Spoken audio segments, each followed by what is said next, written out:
Well, perhaps two of the most talked about speeches from the United Nations General Assembly are from the leaders of two dueling nations. That's Israeli Prime Minister Benjamin Netanyahu and Iranian President Mahmoud Ahmadinejad. Of course, Netanyahu had that unforgettable cartoon bomb with a clear red line drawn. His speech was aired in full on multiple mainstream networks. Iran's speech, however, was cut short, and that means viewers didn't get to see this.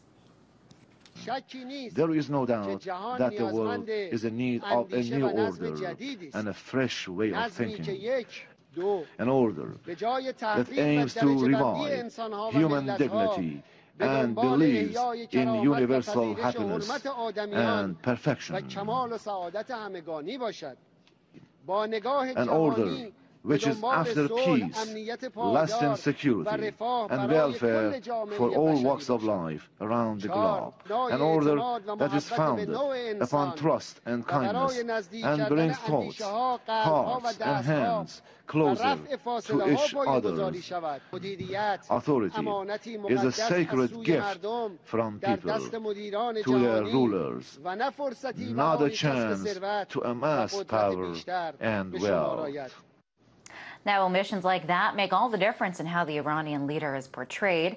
It means the difference between a warmonger and someone opposed to war. So what else isn't being reported, and what are the ramifications of this kind of selective reporting? To discuss this, I was joined by Amber Lyon, three-time Emmy Award-winning journalist, photographer, and filmmaker. Well, I really worry here that the United States public is being led into another potential conflict with Iran, the similar way that we were led into the Iraq and Afghanistan wars, because you're starting to see the mainstream media really overhype the situation in Iran and omit important facts like what you just showed, Liz, where Ahmadinejad was saying that there are options for peace. But if you go back and you look at the way that CNN and other mainstream outlets covered that, they ignored that part of the speech. And if you look at all the propaganda being fed to the American public right now in terms of Iran, we have movies here coming out, Argo. We've got the mainstream media oversaturation of coverage of the Iran situation. And, you know, based on everything that's happening here in the U.S. with the mortgage crisis, the economy, the fact that most Americans are having problems just getting by day to day, the fact that the mainstream media is over-covering Iran only says one thing to me, and that's that the American public is being propagated into another war, Liz. And why do you think that this is happening? Well, I think that it's a use of propaganda, and this is something that goes back to the terms weapons of mass destruction. The American public was fed that phrase over and over and over leading into the Iraq war, and now we're starting to see it as far as nuclear weapons and Iran goes in the U.S., Liz, and I just fear that the public is continuing to be fed propaganda that unassuming Americans don't realize they're being fed to lead us into another potential conflict. Now, the job of the media is supposed to be, you know, this fourth estate and to, you know, show, all possible angles and basically just to report the truth. What do you think it is? I know that you worked for CNN. Why would it be otherwise? Why would they be presenting war propaganda, as you call it?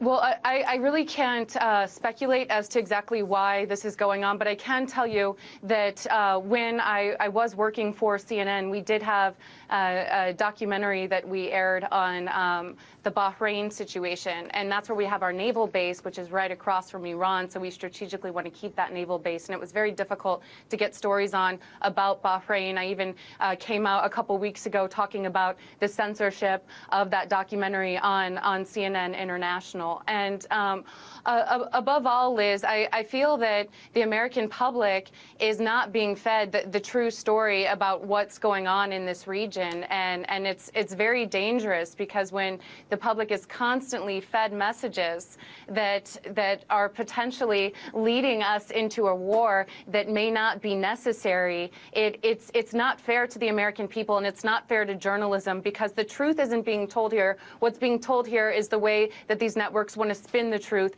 and that's leading us into another potential conflict with Iran. And I've been trying to tell my followers on my Facebook page and on Twitter to really open your eyes, because once you notice and start to, you take the blindfold off, you start to see all of this anti-Iran propaganda floating through the American mainstream media, and it's symbolic of exactly what was going on before the wars in Iraq and Afghanistan, Liz.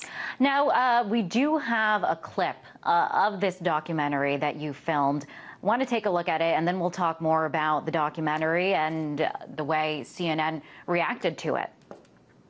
The protesters seem to have disappeared from Bahrain's capital, thanks to the intense military crackdown.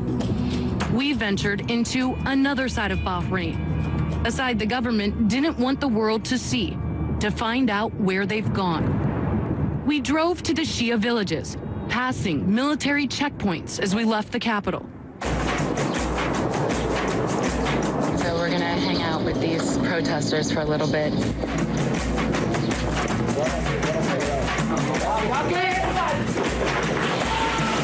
This is what the protests look like today. Young boys who've been hit with tear gas. Now, the documentary that we just saw a clip of never aired. It never aired on CNN International. Why not? Well, I still haven't been given an exact reason as to why it didn't air. I went and visited with the president of CNN International, Tony Maddox, twice on behalf of my dumbfounded crew, and we were never given an answer. And so I started investigating the situation, Liz, after several employees who'd been at the network for years approached me and said, you need to look into this. There's something going on. It's very strange. They're not airing your documentary. And after some investigation, we found out that CNN International is actually making money from the Bahrain regime. They are a customer of Bahrain. Bahrain is paying CNN International to create content that shows Bahrain in a favorable light. And then air, also not only to create that content, Liz, to then air that content on CNN International. And in one of the shows, it was called I List Bahrain. It was back in 2010. It was sponsored by Bahrain. And Richard Quest was live from the country for a week talking about the Formula One race and how progressive Bahrain was and how the Crown Prince was a reformer. Well, we saw in February 2011 that under the Crown Prince's rule, the military troops shot and killed unarmed protesters in broad daylight. And this is very dangerous, because what CNN is doing, and they're not only taking money from just Bahrain, they've also produced similar content for Georgia, Kazakhstan, and other nations as well, Lebanon.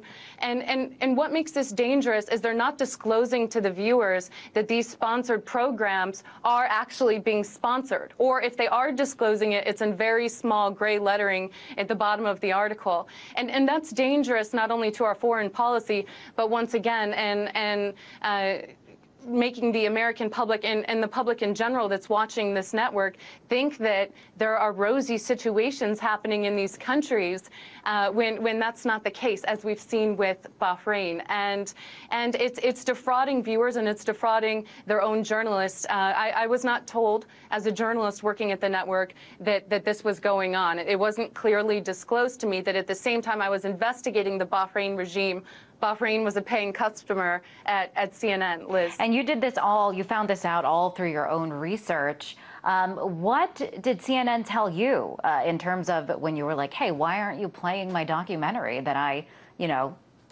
risk danger and to bring this story? And what did they tell you as to, why they weren't playing it? Well, that's what made me more suspicious, is because they never gave us an answer. They never told us why they weren't playing it, even though I asked the head of CNN International twice about it, and even bosses above me told me they didn't have answers for me, and I'd have to go searching for those answers. So that pretty much, as an investigative reporter, tells me that something's going on. And so on behalf of my crew, who, I got to get to the bottom of things, Liz. I mean, we had fixers and drivers in Bahrain who are currently now have been laid off because they helped us film that documentary. Some who are continually still harassed. Doctors Without Borders employee who actually drove us into these villages to show us doctors who'd been beaten by security forces. He risked his safety. Several months after our documentary, his home was burnt down, and in part activists say because he helped CNN with that documentary.